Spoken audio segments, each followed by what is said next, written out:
Bonjour ou bonsoir, c'est selon le lieu où vous suivez ce numéro de Ndamli. Nous vous entretiendrons de football avec notamment les poules de qualification à la prochaine Coupe d'Afrique des Nations, déjà constituées depuis ce qu'on peut appeler les matchs barrages avec notamment l'Ouganda et le Rwanda. Alors on va commencer par le groupe 1, le groupe 1 ou le groupe A. Vous y avez le Nigeria dans ce groupe, l'Afrique du Sud, le Soudan et le Rwanda. Théoriquement, Nigeria et Afrique du Sud ont la faveur des pronostics. Mais vous avez remarqué que dans une poule de compétition comme celle-là, généralement, les équipes qui ont la faveur des pronostics ne se qualifient pas toutes. Il y en a peut-être une qui va faire, comme on dit, chou blanc, puisque la troisième peut entrer dans la ronde. Le Soudan peut le faire, le Rwanda peut le faire, mais préjugé au Nigeria, c'est vrai, et surtout à l'Afrique du Sud. Dans le groupe B, l'Algérie, le Mali, l'Éthiopie et le Malawi. L'Algérie qui a réussi à se faire respecter. Souvenez-vous, pendant cette Coupe du Monde, aujourd'hui dans la tête, ils sont très forts. À chaque fois qu'on a parlé de l'équipe d'Algérie, nous nous sommes rabattus sur les anciens de 82, Madjer, Gendouzi, Kourichi, Ben Saoula, ceux-là qui avaient réussi à battre l'Allemagne. Et voilà comment ils avaient réussi à se faire une légende, mais ils n'avaient fait que battre l'Allemagne, alors que ceux-ci sont allés au deuxième tour. Ça arrive rarement aux Africains dans une phase finale de Coupe du Monde. Voilà comment l'équipe d'Algérie d'aujourd'hui sera très forte. Il y a aussi le Mali, l'équipe du Mali, qui avait réussi, cette équipe du Mali, à gravir des paliers jusqu'à s'aligner à 2 reprises en demi-finale de Coupe d'Afrique. L'Éthiopie et le Malawi joueront parfaitement le rôle de trouble fête. Dans le groupe C, l'Angola, le Burkina Faso, le Gabon et le Lesotho. Là aussi, j'ai comme l'impression qu'ils sont 3 pour 2 places, puisque 2 vont se qualifier. L'Angola, c'est possible. Le Burkina Faso, on va rappeler que c'est l'équipe vice-championne d'Afrique en titre pour avoir perdu la dernière finale, souvenez-vous, contre le Nigeria. Mais que le Gabon tient une assez bonne équipe et qu'en championnat, dans une phase aller-retour, l'équipe de Gabon aura à jouer sa participation. Et le Lesotho dans tout ça, oui, le Lesotho peut aussi entrer dans la ronde, puisqu'aujourd'hui, c'est vrai, il n'y a plus de petits pays en football. Groupe D, très dur ce groupe D, avec le Cameroun, la RD Congo, la Côte d'Ivoire et la Sierra Leone. Un gros point d'interrogation à opposer face à la Sierra Leone, compte tenu, c'est vrai, de ce qui s'y passe. Les Sierra Leonais pourraient même déclarer forfait, sinon se retrouver déclarés forfait par la CAF, on y verra de plus près. Ils sont 3, en tout cas pour 2 qui ont la faveur des pronostics. Cameroun, RD Congo, ex-Zaïre et Côte d'Ivoire avec la Côte d'Ivoire. C'est une génération qui est en train peut-être de vivre les derniers grands événements. Après la Coupe du Monde, Drogba va faire une croix. Il y en a peut-être qui feront une croix après à cette CAN 2015, eux qui sont ces Ivoiriens champions, vice-champions d'Afrique. Alors, c'est une génération qui sort pour la dernière danse. Dans le groupe E, Ghana, Guinée, Togo et Ouganda. Ghana, Togo, c'est déjà un derby. Ghana, Togo, c'est exactement Sénégal-Gambie. Il y a la Guinée qui revient, qui refait surface, bonne équipe de Guinée, mais aussi l'Ouganda qui a éliminé la Mauritanie, que les Ougandais ont fini de battre à l'aller au retour. C'est aussi dur cette poule Ghana, Guinée, Togo. Dans le groupe F, vous y avez le Cap-Vert qui laisse des souvenirs, qui, souvenez-vous, avait réussi à se qualifier, une erreur administrative avait enlevé la qualification aux Cap-Verdiens, c'était face à la Tunisie, parce qu'ils avaient battu la Tunisie. Alors le Cap-Vert, le Niger, la Zambie et le Mozambique, la Zambie qui est en décadence. Ce n'est pas pour rien que Hervé Renard a choisi de partir. Parce que vous savez, les entraîneurs, ils anticipent sur les déclins. Un entraîneur qui sait que l'équipe est en train de décliner, il fait ses bagages, il s'en va.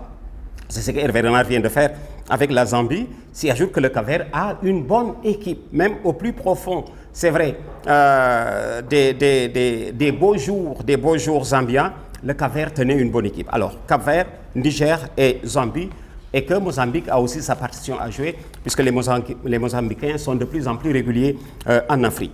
Dans le groupe G, vous y avez l'Égypte, la Tunisie, le Sénégal et le Botswana. Alors, théoriquement,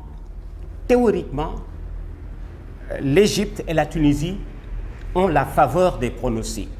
Si vous retournez au classement FIFA ou CAF, Égyptiens et Tunisiens passent dans l'ordre des performances avant le Sénégal. Mais c'est une situation qu'aiment les Sénégalais. Ils ne savent pas être favoris. C'est quand ils sont donnés presque battus d'avance qu'ils se revivent. Chaque fois, j'ai eu à rappeler notre poule de qualification avec la Coupe du Monde. Souvenez-vous, nous y avions l'Égypte, nous y avions l'Algérie. L'Égypte, l'Algérie, on n'avait pas la faveur des pronostics. Et cette équipe du Sénégal avait réussi à se qualifier, à résister face à tout le monde. Et le Maroc. Je cherchais encore la troisième équipe nord-africaine. Nous y avions l'Égypte, l'Algérie, le Maroc. L'autre, c'était la Namibie. L'équipe du Sénégal avait réussi à sortir, justement parce que cette équipe n'avait pas la faveur des pronostics. Et quand les Sénégalais ne sont pas favoris, alors ils savent, comme on dit, se sublimer, prendre de la hauteur jusqu'au niveau de ceux-là qui sont donnés favoris pour se qualifier. Alors on va leur souhaiter. Le problème du Sénégal, c'est surtout un problème de calendrier et c'est par là que je vais boucler ce numéro. Alors voilà donc brièvement présenter les poules de qualification. J'en arrive au programme du Sénégal parce que vous savez, c'est presque un championnat marathon. Alors tout ça va se jouer en l'espace de 2 mois et demi. Les qualifications commencent le 5 septembre pour finir le 19 novembre. Alors, en 2 mois et demi, ça va vite passer. Alors maintenant, nous en arrivons au programme du Sénégal, c'est-à-dire lors des rencontres du Sénégal, parce que dans un championnat, ça a son importance. Alors tenez, dans un championnat, si on doit rendre visite à l'Égypte et à la Tunisie dans un championnat, il est préférable de les recevoir d'abord. Parce que ce n'est pas dans une phase éliminatoire directe. On joue cette semaine chez moi, l'autre semaine chez toi. Alors, dans ce cas de figure, c'est l'équipe qui reçoit en dernier qui a beaucoup plus de chances de se qualifier.